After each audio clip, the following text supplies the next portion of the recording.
শাওণ মাহত ব্ৰত এই দুগৰাকী মহিলাই ভুলতো ৰাখিব নালাগে। শাওণ মাহ এই মাহটো হিন্দু ধৰ্মত অতি পবিত্ৰ মাহ বুলি গণ্য কৰা হয়। এই মাহক ভগৱান শিৱৰ মাহ বুলি ধৰা হয় আৰু শিৱ ভক্তসকলে এই সময়ছোৱাত তেখেতক সন্তুষ্ট কৰিবৰ বাবে পূজা অৰ্চনা কৰাৰ লগতে উপবাসো ৰাখে।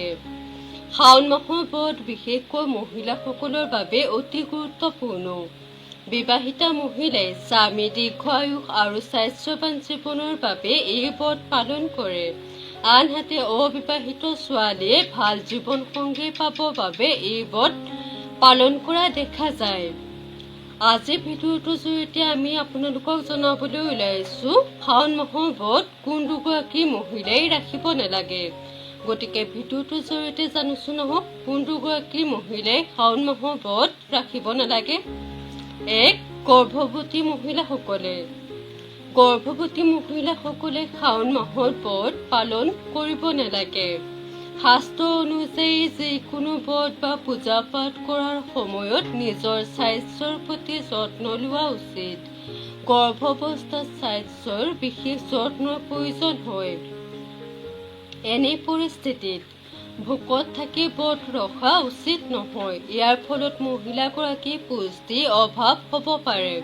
সেইবাবে গৰ্ভাৱস্থাত ব্ৰত ৰখাৰ পৰা বিৰত থাকিব লাগে। 2. ঋতুস্ৰাৱ হোৱা মহিলাসকল।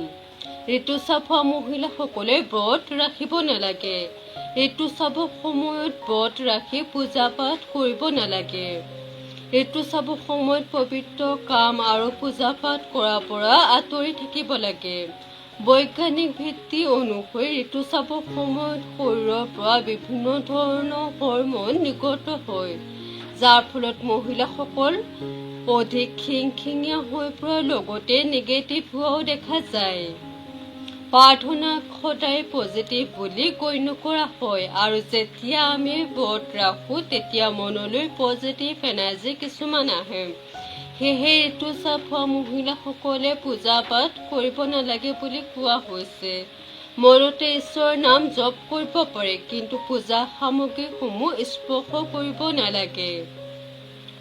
এনেকুৱা ধৰণৰ নতুন নতুন তথ্য পাবলৈ আমাৰ চেনেলটো ছাবস্ক্ৰাইব কৰি ভিডিঅ'টো শ্বেয়াৰ কৰিবলৈ নাপাহৰিব। ধন্যবাদ।